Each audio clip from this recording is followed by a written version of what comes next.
በዚህ ቀጠና ላይ እየሰማናቸው ካሉ በጣም አስገራሚ ጉዳዮች መካከል ዛሬ ጠቅላይ ሚኒስትር ቤንያሚን ኔታንያሁ የሰው ሀገር ሚስጥር አደባባይ ላይ አስጥተው ያችን ሀገር በጣም ከበድ ያለ ጫና ውስጥ፣ ጭንቀት ውስጥ፣ ቅርቃር ውስጥ አስገብተዋል። ይሄ የኔታንያሁ አካሄድ ደግሞ በዛች ሀገር ብቻ ቢገደብ ጥሩ ነበረ። ነገሩ እየቆየ ሲሄድ እነ ዩናይትድ አረብ ኤምሬትን ብቻ ሳይሆን እንደነ ሳውዲ አረቢያ እንደነ ኩዌት የመሰሉ ሀገራትንም ጭምር ወደ አንዳች ቅርቃር ውስጥ የሚያስገባ እየሆነ መጥቷል። ዩናይትድ አረብ ኤምሬት ነገሩን ኧረ በፍጹም እኔ እንደዚህ አይነት ነገር ውስጥ የለሁበትም፣ እኔ አልተጎበኘሁም፣ ከእስራኤል ጋር አጋርነት የለኝም እንዲህ ያለች ለማጣጣል ብትሞክርም ነገር ግን አንዳንድ የውስጥ ምንጮች ደግሞ በእርግጥም ኔታንያሁ በማርች 26 2026 በአቡዳቢ ጉብኝት አድርገው ጉብኝት ሳይሆን ከአልናህያን ጋር ተገናኝተው ተወያይተው እንደነበረ የሚያሳዩ መረጃዎች አሉ። አሁን ጥያቄው እነ ኔታንያሁ ለምን በዚህ ሰዓት ላይ ይሄንን የዩናይትድ አረብ ኤምሬት ሚስጥር አደባባይ ላይ ሊያሰጡ ፈለጉ የሚለውን በዚህ ጉዳይ ላይ 3 መሰረታዊ ምክንያቶች አሉ። እነዛን 3 ነገሮች ይዤላችሁ መጥቻለሁ። ኔታንያሁ ዩናይትድ አረብ ኤምሬትን ሄጄ ጎብኝቼ ነበር ከማለታቸው ጀርባ ያሉ 3 መሰረታዊ ምክንያቶች። እነዛ 3 መሰረታዊ ምክንያቶች እስራኤል በዚህ ቀጠና ላይ ምን እያበሰለች እንደሆነ በግልጽ ያስረዳቸዋል።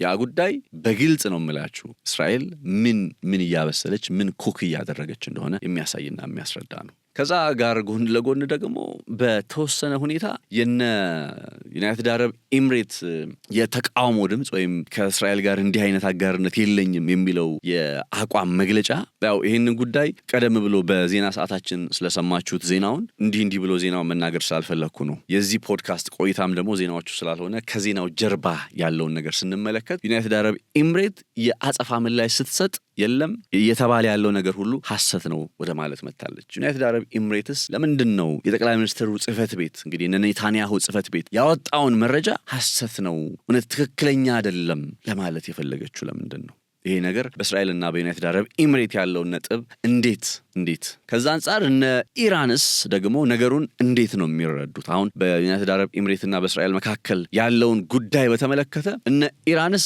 በምን አይነት መነጽር ነው ነገሩን የሚረዱት የሚሉት ነጥቦች የዛሬ የገበያ ፖድካስት ቆይታችን ዋነኛ አበይት ነጥቦች ናቸው። ሰላም ጤና ያስጥልን ክብራትና ክብራን የገበያ ፖድካስት ቤተሰቦች፣ ነጻነት ላቀው ነኝ። በገበያ ፖድካስት ቀደም ብሎ የነገርኳችሁን ርዕሶች በተለይ እየተሰሙ ያሉ ዜናዎችን ሳይሆን ከዜናዎቹ ጀርባ መፈተሽ ያለባቸው ቁም ነገሮች እየተዳሰሱ በልዩነት የሚቀርቡበት መሰናዶ ነው። አብራችሁ እንድትሆኑ በአክብሮት ጋብዛለሁኝ። መልካም ጊዜ፣ መልካም ቆይታ ይሁንላችሁ።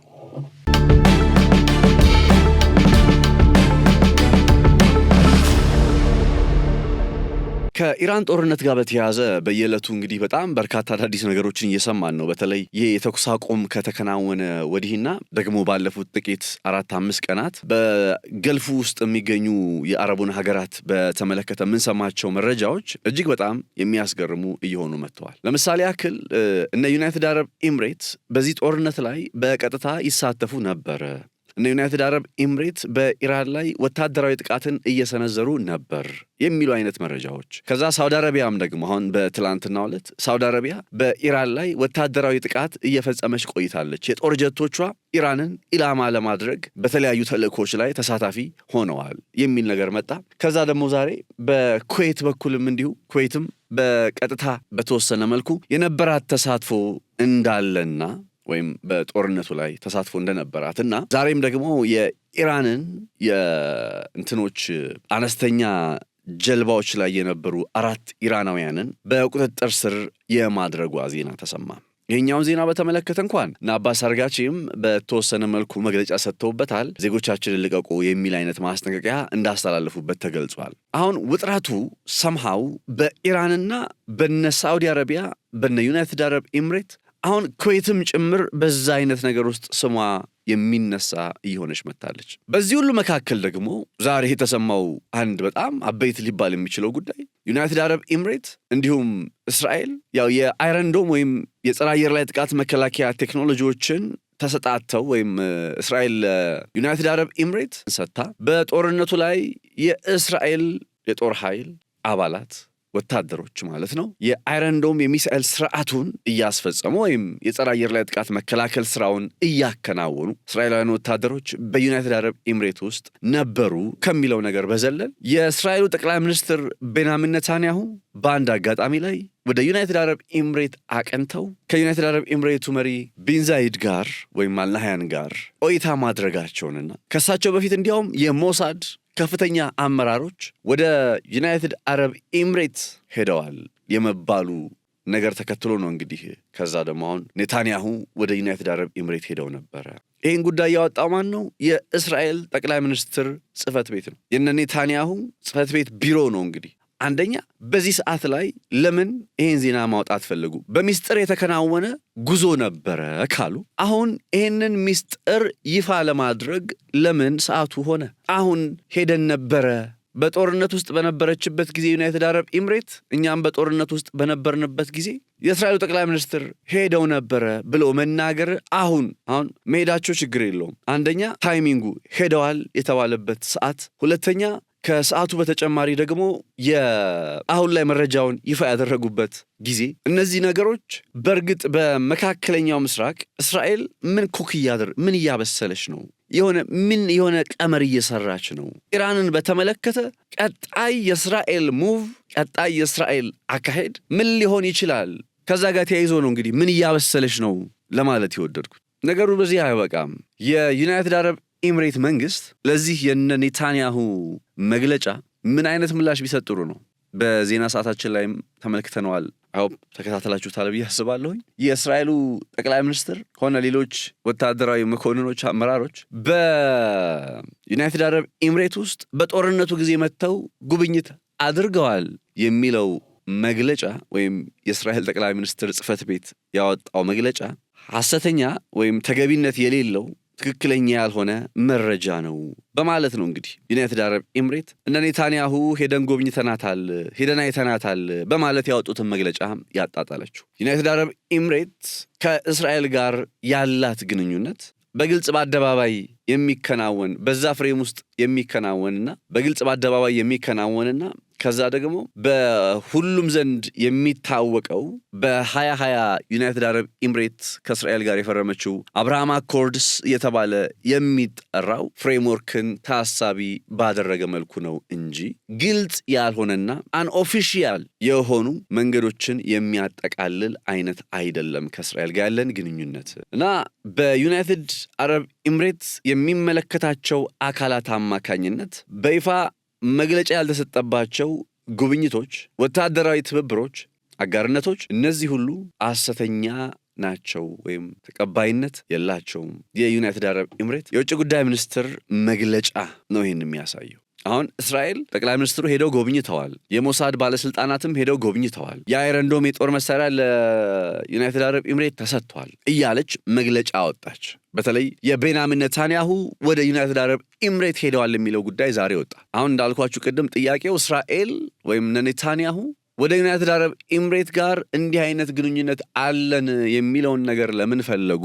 በዚህ ሰዓት ላይስ ዜናውን እንግዲህ በሚስጥር ያደረጉትን ጉዳይ ለምን ይፋ ማድረግ ፈለጉ ካልን ዘንዳ ዩናይትድ አረብ ኤምሬት ደግሞ ነገሩን አጣጥለዋለች። ለምን ማጣጣል ፈለገች ነው ጥያቄው። ይህንን በተመለከተ ሀሳቦችን እያነሳን ስንቀጥል አሁን እነ እስራኤል በመካከለኛው ምስራቅ ላይ ይዘውት እየመጡ ያለ አዲስ የሆነ ቀጠናዊ አወቃቀር የምትሉት ነገር አለ። ይሄ ጉዳይ በ2020 እንደ አውሮፓውያን አቆጣጠር አብርሃም አኮርድስ የተባለ የሚጠራው አብርሃም አኮርድ ማለት አረቡ ዓለም ሀገራት ከእስራኤል ጋር ግንኙነታቸውን እንዲያድሱ፣ ትብብር፣ አብሮ መስራት፣ ፓርትነርሺፕ፣ ወዳጅነት እንዲጀምሩ፣ ግንኙነታቸውን ኖርማላይዝ እንዲያደርጉ፣ ኖርማላይዜሽን የሚለው ቃል ተደጋግሞ ይነሳላ።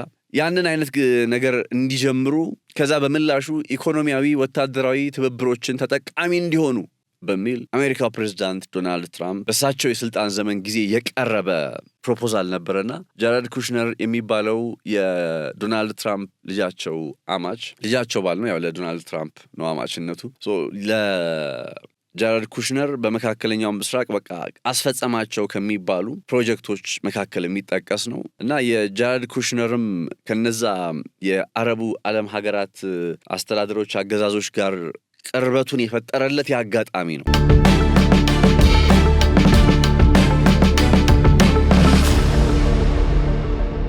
ዩናይትድ አረብ ኤምሬት ነች መጀመሪያ ያንን ስምምነት የፈረመችው ያው ደጋግመን እንደምንለው። ከዛ እስራኤል አሁን በዚህ ቀጠና ላይ የሆነ በራሷ መልክ ወይም ራሷ በምትፈልገው አይነት ሁኔታ ቀጠናውን የመቅረጽ አይነት ሐሳብ አላት። ስለዚህ እንደነ ዩናይትድ አረብ ኤምሬት ከመሰሉ ሀገራት ጋር ግንኙነት መጀመሩ እንዳለ ሆኖ እነ ባህሬንም እነ ሞሮኮም አሁን ለምሳሌ ሞሮኮን በዌስተርን ሰሃራ እየተባለ የሚጠራ ግዛትሽን መልሰን ያንቺ ሉዓላዊ ግዛት እንደሆነ ያው ክሌም እናደርጋለን እናሳውቃለን፣ ያንቺ ሆኖ ይቀጥላል ዌስተርን ሰሃራ፣ አንቺ ደግሞ በምላሹ ከእስራኤል ጋር ግንኙነትሽን ኖርማላይዝ አድርጊ ተባለች። እሺ ያለች ግዛቷ በእነ አሜሪካ የሞሮኮ ሉዓላዊ ግዛት ነው ተባለላት። ዌስተርን ሰሃራ የሞሮኮ ሉዓላዊ ግዛት ነው ተባለ። ከዛ ሞሮኮም ከእስራኤል ጋር ግንኙነት ጀመረች። ሌላኛው ሀገር ሱዳን ነች፣ ጎረቤት ሀገር ሱዳን ከእስራኤል ጋር ግንኙነቷን ኖርማላይዝ አድርጋለች። ምን አድርገውላት መሰላችሁ ደግሞ እሷን በሽብርተኝነት ጥቁር መዝገብ ውስጥ ስሟ የሰፈረ ሀገር ነበረች ሱዳን በሽብርተኝነት ጥቁር መዝገብ ውስጥ እና ከዚህ የሽብርተኝነት ጥቁር መዝገብ ስምሽን እናነሳለን፣ አንቺ ግን በምላሹ ከእስራኤል ጋር ግንኙነትሽን ኖርማላይዝ አድርጊ። ሱዳን የአረብ ሊግ አባል እንደሆነች መቼም ታውቃላችሁ። ለሱዳን ይሄ ኦፈር ሲመጣ ከሽብርተኝነት ጥቁር መዝገብ ላይ ስሟን ለማስፋቅ ብላ ለእስራኤል እውቅና ሰጠች። እነ ዩናይትድ አረብ ኤምሬት ሞሮፍ በዚህ ቀጠና ላይ በመካከለኛው ምስራቅ ቀጠና ላይ አዲስ መጪ ልንላቸው የምንችል ገብቷቸዋል።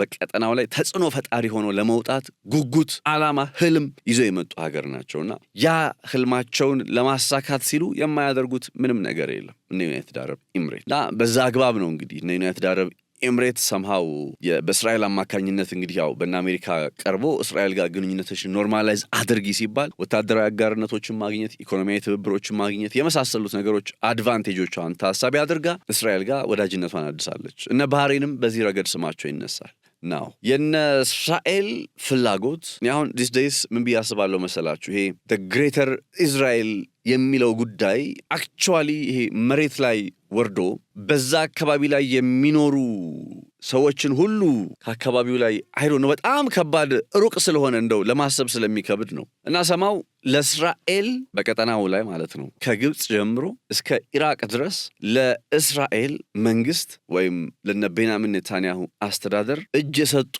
መንግስታት እስካሉ ድረስ አይ ቲንክ ያው ይሄኛው ሐሳብ የራሴ የግል አስተያየቴ ነው።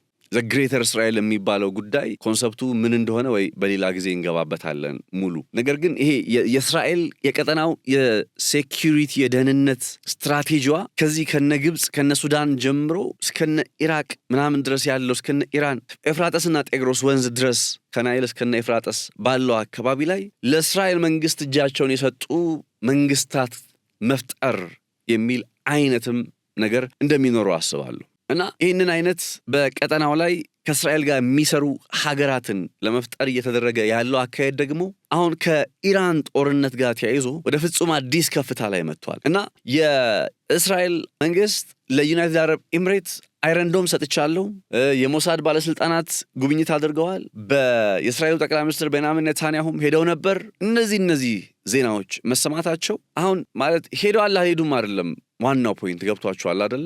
መረጃውን እነ እስራኤል ለምን አሁን ሊያወጡት ፈለጉ፣ ከዛ ዩናይትድ አረብ ኤምሬት ደግሞ አሁን ለምን ሊክዱት ፈለጉ የሚለው ጉዳይ ነው እንጂ አንዳንዶች ጉዳዩ ቅርበት አለን የሚሉ ሰዎች ዩናይትድ አረብ ኤምሬት የእስራኤሉ ጠቅላይ ሚኒስትር አልመጣም ብትልም ሰማው በማርች 26 ወይም ጦርነቱ ከተጀመረ ኦልሞስት ከአንድ ወር በኋላ የእስራኤሉ ጠቅላይ ሚኒስትር ቤንያሚን ኔታንያሁና የአቡዳቢው ቢን ዛይድ ተገናኝተው እንደነበረ የሚገልጹ አይነት መረጃዎች አሉ። እና ይሄ ጉዳይ እውነት ከሆነ አሁን ዩናይትድ አረብ ኤምሬት አዎ የእስራኤሉ ጠቅላይ ሚኒስትር ቤንያሚን ኔታንያሁ መጥተው ነበር፣ አይረንዶም የሚባለው የጸረ አየር ላይ ጥቃት መከላከያ ቴክኖሎጂም ተገጥሟል፣ እንዲህ ብላ እውነት ነው ጉዳዩ ብላ ብትናገር ምን አይነት ምስል ይሰጣል? በዚህ ስፍራ ላይ እስራኤል እየነደፈች ያለው ኢራንን ኢላማ ያደረገ የደህንነት ክንፍ አሁን ዩናይትድ አረብ ኤምሬት ጋር እንደመጣ ይሄ ጉዳይ ባይዘው ለዩናይትድ አረብ ኤምሬት ጥሩ ነገር አይደለም። እነሰንስ ዛት ዩናይትድ አረብ ኤምሬት ይሄ ሁሉ የሚሳኤል ውርጅብኝ ይሄ ሁሉ የጥቃት ሰለባ መሆኗ እንዳለ ሆኖ አሁን በዛ ጉዳይ ላይ ደግሞ እንዲህ አይነት ለምሳሌ እስራኤል ጠቅላይ ሚኒስትር መጥተው ነበረ፣ የሞሳድ ሰዎች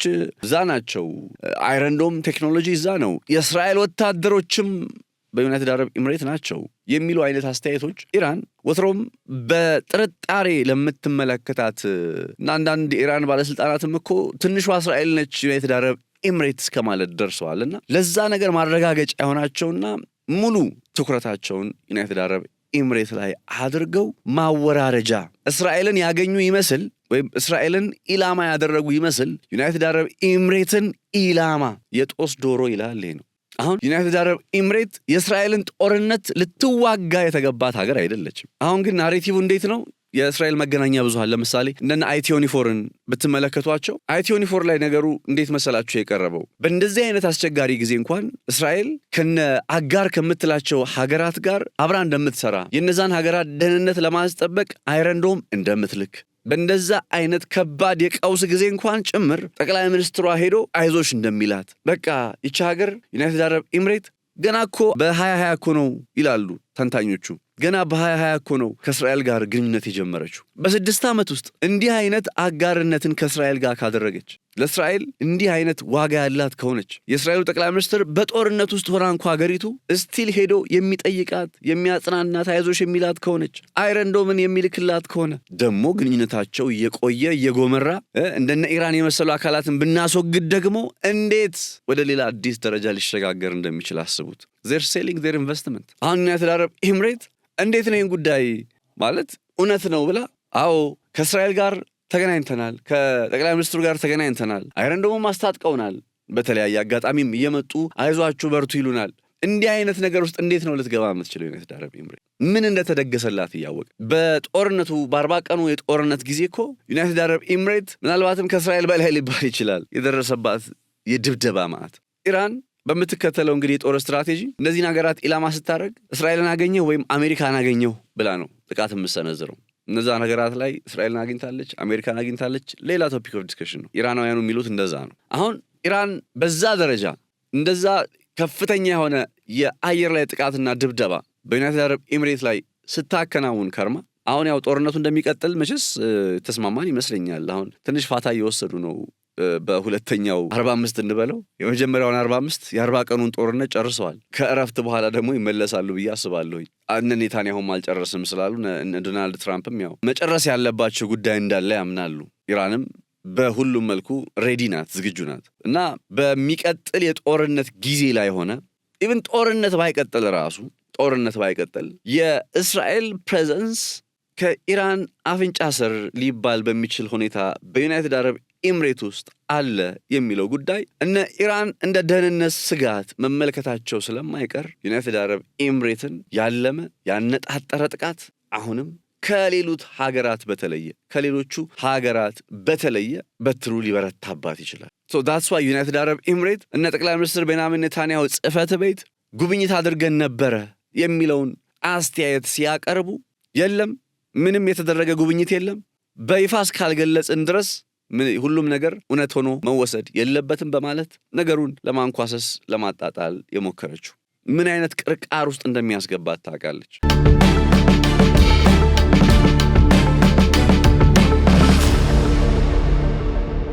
አሁን እየዘነበባት ያለ የሚሳኤልና የድሮን ዝናብን አልቻለችም።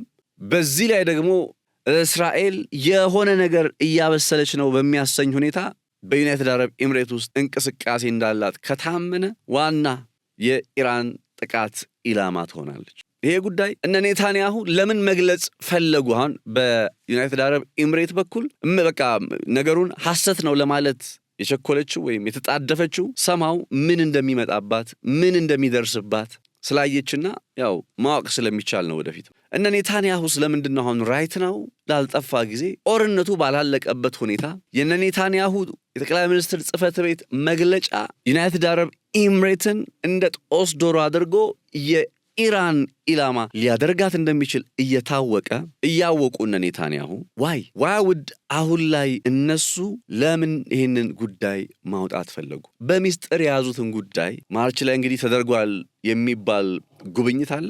በማርች 26 ላይ ምናምን እንዳልኳችሁ በሚስጥር የተያዘ ጉብኝት ነው። ግን በሚስጥር የያዛችሁትን ነገር አደባባይ ላይ ማስጣቱ ለምን አስፈለገ? እዚህ ጋር ከሚነሱ ሐሳቦች መካከል የመጀመሪያው አንደኛ እስራኤል ቀደም ብያልኳችሁ በቀጠናው ላይ ለሌሎች ሀገራትም የሆነ እንትን ሆናለሁ ጋሻ ሆናለሁ አብረን እንስራ ከኔ ጋር አብረን እንሁን የሚለውን ነገር አጽንኦት ለመስጠት እንደነ ሳውዲ እንደነ ኩዌት የመሰሉ ሀገራትም አሁን ከእስራኤል ጋር ገብቷቸዋል። አሜሪካ ላይ እምነት እየጠፋ መጥቷል። አሁን አሜሪካ ላይ ምን ብለናል? እምነት ጠፍቷል። አሜሪካ ላይ እምነት የጠፋው ለምንድን ነው? በስምምነታቸው እንግዲህ ለምሳሌ በፔትሮ ዶላር የደህንነት ዋስትና እሰጣችኋለሁ ብላ ቃል የገባችው አሜሪካ ደህንነታቸውን ልታስጠብቅ አልቻለችም። ዛስዋይ ከሆኑ ቀናት በፊት የሳውዲ አረቢያና የኩዌት መሪዎች ለዩናይትድ ስቴትስ የአየር ክልላቸውን ዝግ ለማድረግ የተገደዱት በቃ ዶናልድ ትራምፕ ሊጠብቋቸው እንደማይችሉ እየገባቸው ስለመጣ ነው። እና አሜሪካ የመጠበቅ አቅማቸው እየደከመ ነው። የገልፉን ሀገራት ተጋላጭ አድርገዋቸው ቀሩ፣ ሊጠብቋቸው አልቻሉም የሚል አስተያየትን የሚል ትንተናን እያቀረብን ቆይተናልና አሁን ክፍተት የመጣበትን የአሜሪካን የደህንነት ዋስትና ሰምሃው በእስራኤል ለመተካት ያሰቡ የሚመስሉ የእስራኤል ባለስልጣናት በሚስጥር የያዙትን ጉብኝት ይፋ እያደረጉ እኛ ለዩናይትድ አረብ ኤምሬት ጥበቃ እየሰጠን ነው፣ ከኛ ጋር የምትሰሩ ከሆነ ከኢራን እንጠብቃችኋለን። ዩናይትድ አረብ ኤምሬት በሺዎች የሚቆጠሩ ሚሳኤሎችና ድሮኖች ተተኩሰውባታል። አብዛኛውን ሊባል በሚችል ደረጃ አክሽፋለች። ሆነስትሊ በጣም አብዛኛውን ሊባል በሚችል ደረጃ ማክሸፍ ችላለች። ያ ማለት ጉዳት አልደረሰባትም አይደለም፣ ከበድ ያለ ጉዳቶች ደርሰውባታል። ነገር ግን ከተተኮሱባት ሚሳኤሎች አንጻር፣ ከዘነበባት የድሮን ዶፍ አንጻር ዩናይትድ አረብ ኤምሬት ኦልሞስት ከ75 ከመቶ ገደማ 80 ከመቶ ገደማ ሊሆን ይችላል በዚህ ቫሪሽን ውስጥ አብዛኛዎቹን የአየር ላይ ጥቃቶች አክሽፋለች። ከዚህ የዩናይትድ አረብ ኤምሬት ስኬት ጀርባ አሁን ማን አለው እያለች ነው እስራኤል። ዩናይትድ አረብ ኤምሬት በዚህ ደረጃ በተሳካ መልኩ የአየር ላይ ጥቃቶችን ያከሸፈችው እኔ ስላለው ነው እያለች ነው የምትገኘው እስራኤል። አንድምታው ማለት ነው ያንን ነው የሚያሳያችሁ። መልእክቱ ለነማን ነው ይፋ ሲያደርጉት? አሁን ለነ ሳውዲ አረቢያ፣ ለነ ኩዌት ለመሳሰሉት ይህንን አይነት የደህንነት ዋስትና ልሰጣችሁ እችላለሁ፣ ልጠብቃችሁ እችላለሁ፣ ግን ከኔ ጋር ግንኙነታችሁን ኖርማላይዝ አድርጉ፣ ግንኙነታችሁን አድሱ፣ አብርሃም አኮርድን ፈርሙ። ዩናይትድ አረብ ኤምሬት አብርሃም አኮርድን ስለፈረመች ነው እምጠብቃት የምከላከልላት። እናንተም ይሄንን ስትፈርሙ ወደዚህኛው ማዕቀፍ ውስጥ ትመጣላችሁ የሚል አይነት መልእክትን ማስተላለፍ ፈልገዋል ጠቅላይ ሚኒስትር ቤንያሚን ኔታንያሁ። ይሄ የኔታንያሁ አካሄድ እንዳልኳችሁ እኮ ነው። ሄደው ጎብኝተው ሊሆን ይችላል፣ አይተው ሊሆን ይችላል፣ ተነጋግረው ሊሆን ይችላል። የኢትዮጵያው ጠቅላይ ሚኒስትር ዶክተር አብይ አህመድም በጦርነቱ መካከል ሄደው ጉብኝት አድርገዋል። የግብፁ ፕሬዝዳንት አብዱል ፈታህ አልሲሲም የኛ ነገር ተከትለው ሄደው ጉብኝት አድርገዋል። ስለዚህ ለእስራኤል በቃ ኔታንያሁ ሲሆን ኧረ ሊጎበኙ አይችሉም፣ ነገሩማ ከባድ ነው ምናምን ልላችሁ አልችልም። እንዳልኳችሁ ጭምጭምታዎች አሉ። ዩናይትድ አረብ ኤምሬት ክዳቸው ነው እንጂ በማርች 26 ምናምን አካባቢ ላይ ጦርነቱ ከተጀመረ ኦልሞስት አንድ ወር ሊሞላ አካባቢ ላይ ጉብኝት አድርገዋል የሚል መረጃ አለ። ስለዚህ እነ እስራኤል በዚህ ቀጠና ላይ እየነደፉ ያለው ኩክ እያደረጉ እያበሰሉ ያልኳችሁ ነገር ምንድን ነው ሲባል የእስራኤል የኔታንያሁን መንግስት እውቅና ሰጥቶ ተገዢ ሆኖ ወይም ተገዢ ባንል እንኳን ተባባሪ ሆኖ አብሮ ከጎናቸው የሚቆም እንደነ ኢራን የመሰለ እንግዲህ ለነሱ ያው ጠላት ብለው የሚያስቡትን አካል በኮቴሽን ውስጥ ማለት ነው እነሱ ላይ ዘመቻ ለማከናወን አብረው እንዲነሱ አብረው እንዲቆሙ የሚያደርግ አይነት እንቅስቃሴ ነው። አሁን እነ ሳውዲ አረቢያም ድብደባ ፈጽመዋል እያሉ ነው። አይታችሁ ከሆነ ኩዌትም በአንድ መልኩ ኢንቮልቭ እያደረገች ነው እያሉ ነው። ስለዚህ ቀጣይ ሊኖር በሚችል የጦርነት ሂደት ላይ እነዚህ ሀገራት ያው ቢያደርጉትም እንኳ በይፋ በፍጹም አይናገሩም። ቢያደርጉት እንኳን ነው የምላችሁ፣ ያደርጉታል አያደርጉትም ሌላ ጥያቄ ሆነው ቢያደርጉት እንኳን ለምሳሌ ሳውዲ አረቢያ እውነት ጦርነት ውስጥ መግባት ትፈልጋለች ወይ? ዩናይትድ አረብ ኤምሬት እውነት ጦርነት ያዋጣቸዋል ወይ ተብሎ ቢጠየቅ አያዋጣቸውም። ለምን መሰላችሁም አያዋጣቸው? ለምሳሌ ነዳጅ ዋጋ እኮ ጨመረ። የነዳጅ ዋጋ ስለጨመረ ስቲል የኤክስፖርት ወይም የውጭ ገበያ ተጠቃሚነታቸውን ማረጋገጥ ይችላሉ። ለዛ አይደለም ወይ ዩናይትድ አረብ ኤምሬት ከኦፔክ ራሷን ገንጥላ በቀን የምታወጣውን ወይም የምትልከውን ለገበያ የምታቀርበው ነዳጅ ለመጨመር የወሰነችው? ለዛ አይደለም ወይ ሊባል ይችላል። እርግጥ ነው በአንድ በርሜል ድፍድፍ ነዳጅ የሚያገኙት ዶላር ጨምሯል። $100 ከዛ በላይ ሆኗል። ቀድሞ $50-60 ሲሸጥ የነበረ አንድ በርሜል ድፍድፍ ነዳጅ ጨምሯል። ለምሳሌ ሳውዲ አረቢያን ከተመለከታችሁ ግን የሳውዲ አረቢያ የነዳጅ ኤክስፖርት ወይም የነዳጅ የውጭ ገቢ ወደ ውጭ ሀገራት የምትልከው በ20 ከመቶ ቀንሷል መጠኑ ማለት። ስለዚህ መጠኑ በዛ ደረጃ ስለቀነሰ ስቲል የምትፈልገውን ያክል ወይም የሚያስፈልጋትን ያክል ገንዘብ እያገኘች አይደለም። ሌትስ ሴይ ኢራንን እስኪ አንድ ሴናሪዮ ልንገራችሁ። ማለት ለነዚህ ሀገራት አሁን ላይ ካለው አገዛዝ ብዙ ጊዜ ይሄ አሁን ላይ ያለውን አገዛዝ አሁን ላይ ያለውን የኢራን መንግስት በጣም ፋናቲክ ነው፣ በጣም ቅጥ ያጣ በቃ ለዜጎቹ የማይራራ ዜጎቹን የሚገድል ነው፣ እንዲህ የሚያደርግ ነው። በቃ ብዙ የማይባል ነገር የለም። እኔ ሊያደርግም ይችላል፣ የማውቀው ነገር የለም። አንድ ግን የማውቀው ነገር አለ። ይሄ አሁን ላይ ያለው ኢራን ውስጥ ያለው መንግስት ቢወድቅ ከዛ በኋላ የሚመጡት መንግስታት ሆርሙዝን አይደለም ኢራንን ማስተዳደር አይችሉም። የተለያዩ አይነት ሴክቶች አሉ። በቃ መከፋፈል ነው የሚፈጠረው ኢራን ውስጥ። ላይክ እነ ሊቢያን ምላችሁ ለዛ ነው ሌላኛዋ ሊቢያን የመሆን በቃ በዚህም በዛም ሪሶርስ አለ፣ የነዳጅ ሪሶርስ አለ። ያን የነዳጅ ሪሶርስ ተጠቃሚ ለመሆን ሁሉም በየጎሳው በየዘሩ ወር በየሃይማኖታዊ አስተምሮቱ በየሃይማኖታዊ መረዳቱ ከዛ የውጮቹ ጣልቃ ገብነትን አስቡት። በቃ የማይሆን ነገር ውስጥ ነው የሚገባው። የዚህ መስመር የንግድ መስመሩ ደህንነትም ኢቭን የነ ሆርሙዝ የንግድ መስመር ደህንነትም የተጠበቀው ባይዘው እነ ኢራን ውስጥ ያለው ማዕከላዊ ባንክ ስቴብል ስለሆነ የተረጋጋ መንግስት ስለሆነ ነው።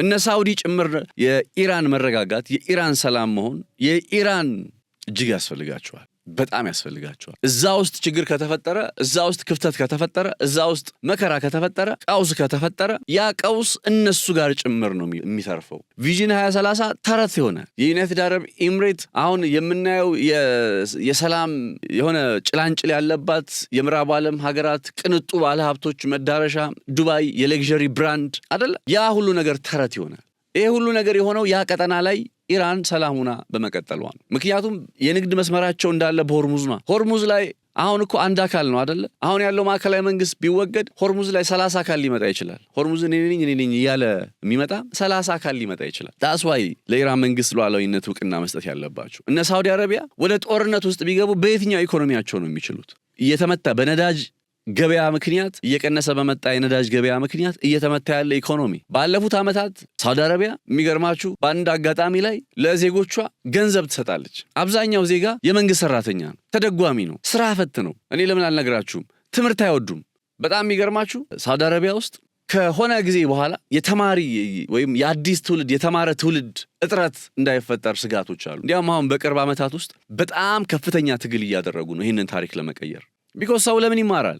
ሰው ለምን ይሰራል? ነዳጅ መንግስት ያወጣል፣ በመንግስት ሰራተኛ ስም ይመዘገባል፣ ድጎማ ይሰጠዋል፣ ቁጭ ብሎ ይበላል። ያቺ ሞዳትን አባባል ልበላችሁ። ዛሬም ሳውዲዎች አንድ አባባል አላቸው። እኔ ይላል ነዳጁ ከመውጣቱ በፊት ጋር ተያይዞ የነበረ ሁኔታን የሚያስታውስ አባት የሚናገረው አባባል አድርጋችሁ አስቡት። እኔ ግመል ጋልብ ነበር፣ ልጄ መኪና እየነዳ ነው። የልጅ ልጄ በግል ጀቱ እየበረረ ነው። የልጅ ልጄ ልጅ ግን ተመልሶ እንደኔ ግመል ይነዳል ይላሉ። ግመል ይጋልባል። ገባችሁ አይደለ? የነዚህ ሀገራት ኢኮኖሚ በነዳጅ ላይ መንጠልጠሉ ብቻ ሳይሆን ዘለቄታዊነት ባለው መልኩ ኢንቨስት አልተደረገም። ሰማው ዩናይትድ አረብ ኤምሬት እዚህ ላይ ነው የተለየች የምትሆነው። ዘለቄታዊነት ባለው መልኩ ኢንቨስት አልተደረገም። ገና አሁን ነው ሳውዲ አረቢያ የነቃችሁ። ብዙ ብድር አለባት ሳውዲ አረቢያ። የበጀት እጥረት ያጋጠማት የጀመረው ገና በ1990ዎቹ ነው። ነዳጅ አምራች ነች፣ አይ ነው ቢሊየንስ ዶላር ማይካድ ነገር ነው። ግን ለዜጎቿ የምትሰጠው ድጎማ የበጀት ጉድለት እንዲመጣባት ያደረገው ገና በ1990ዎቹ ነው። ይሄው ኒዮም ብላ የጀመረችው የቪዥን 2030 ፕሮጀክት ይሄ ዘላይን የሚባለው ከተማን የሚያጠቃልለው በእንጥልጥል ቀርቷል። ከምን ደረሰ ተብሎ ሲጠየቅ አሁን የበረሃ አቧራ እየታጠነ ነው የሚገኘው። ኒዮም ተረት እየሆነ ነው የሚገኘው። ይሄ ከበድ ያለ ኢኮኖሚያዊ ጫና ያለባት ሀገር ነች። አሁን በሆርሙዝ መዘጋት ምክንያት የገጠማት ጫና እንኳን እንዴት በኤክስፖርት ገበያዋ ላይ እስከ 20% ጉዳት እንዳደረሰ ነገርኳችሁ። በእንደዚህ አይነት ነባራዊ ሁኔታ ለምን ጦርነት ትገባለች? ዩናይትድ አረብ ኤምሬትም ሰማው ቀደም ብላ የነቃች በመሆኗ ታንክስቱ እነ ቢን ዛይድ ቀደም ብለው የነቁ በመሆናቸው በቃ ይሄ ዓለም የሚከተለውን አይነት መንገድ ተከትለው እየታገሉ ነው። ፕሮፌሰር መሐመድ ሐሰንን ካወቃችኋቸው ዩናይትድ አረብ ኤምሬትን እንቅስቃሴ የወደብ ኢምፔሪያሊዝም ነው ሲሉ ይገልጹታል። በጣም ከሚደነቁ የኦሮሞ ስኮላሮች መካከል ናቸው መሐመድ ሐሰንና ወደብ ኢምፔሪያሊዝም ነው ያሉት እንተና ያቀርባሉና ኤኒዌይ እና ዩናይትድ አረብ ኤምሬት ትታገላለች። በቃ ትንሽ የሚረዳት እሱ ነገር ኤኒዌይ ስቲል ግን ዩናይትድ አረብ ኤምሬት ከኢራን ጋር ጦርነት ውስጥ መግባት አይመለከታቸውም። አሁን የመጀመሪያው ነገር አይመለከታቸውም። ይሄ ጦርነት የእስራኤል ጦርነት ነው አይደለም።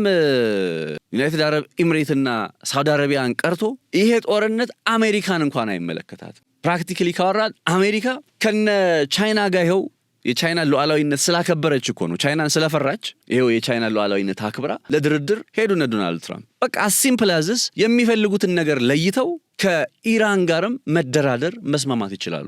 ለሱ ደግሞ ትላንትና የሰራሁት አንድ ቪዲዮ አለ፣ ገብታችሁ ተከታተሉት። እሱን ካላያችሁት ትዘምስት ቪዲዮ ጠቅላይ ሚኒስትር ቤንያሚን ኔታንያሁ ኒውክሊየር ካለ ጦርነት አለ የሚለው ቪዲዮ ነውና እዛ ቪዲዮ ላይ ስምምነት እንዴት እንደሚሰራ ከኢራን ጋር እንዴት መስማማት እንደሚቻል አሜሪካዎቹ በግልጽ አሳይተዋል። በዛ ስምምነት ላይ ደስተኛ ያልነበረችው አንዷ እስራኤል ነች። ተረዳችሁኛ? ይሄ ጦርነት አይደለም የነ ሳዑዲ የነ ዩናይትድ አረብ ኤምሬት ቀርቶ የነ አሜሪካ እንኳን አልነበረም። ይሄ ጦርነት ኒውክሊየር ባለቤት መሆን የማትችልበትን መንገድ ማረጋገጥ ይቻላል በስምምነት ከኢራን ጋር እና እነ ጠቅላይ ሚኒስትር ቤንያሚን ኔታንያሁን የሆነ እየፈጠሩ ያለውን አክሲስ ስለ ሄክሳጎናሉ ምናምን አውርተናል ከዚህ ቀደም አይደል? በዛ አክሲስ ውስጥ ሀገራትን ማስገባት ሌላኛው እቅዳቸው ይመስላል። የመጀመሪያው ሀገራት የአብርሃም አኮርድን እንዲተገብሩ የማስገደጃ ወይም የመቀስቀሻ የፒአር ስራ እያደረጉ ነው። ሁለተኛ ነገር ደግሞ እየፈጠሩ ባለው አክሲስ ውስጥ ከነሱ ጋር አብሮ ወደ ጦርነት የሚገባ ኃይል እያሰባሰቡ ይመስላል። ይሄ ጉዳይ ምን ያመጣል? እነ ሳውዲም እነ ዩናይትድ አረብ ኤምሬትም እነ ኩዌትም ምናምን እንትን ሲሉ ኢራን ለነዚህ ሀገራቱ ስለተበራከቱ እንትን ትላለች። በቃ እነዚህ ሀገራት ጋርማ ጦርነት አልገባም ብላ ፎጣ ጥላ ትወጣለች ማለት አይደለም። ነገር ግን ጀስት ጫናው ይመጣል፣ ጫናው ይበረክታል፣ ፕሬሸሩ ይበረክታል። ሁለተኛው ምክንያት ይሄ ነው የነ ኔታንያሁ ለምን አሁን የሚለውን ጥያቄ ስናነሳ። በሶስተኛ ደረጃ